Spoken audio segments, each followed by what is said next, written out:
It's being described as a place where first responders will be able to train, relax, and recover. Today, Wichita City Council members approving their part of a cost-sharing agreement with Sedgwick County to fund the Pinnacle Wellness Facility.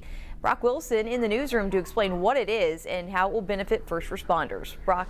Rachel, the Pinnacle Wellness Facility is a joint initiative between the City of Wichita and Sedgwick County and the Wichita Metro Crime Commission. It's a centralized wellness facility for first responders, and it will be located in the heart of downtown Wichita at 3rd and Broadway. While presenting the initiative today, city staff said current wellness services do not meet the needs of our first responders. So this facility would provide them with therapy offices, a gym, rehabilitation space, training areas, and confidential consultation rooms.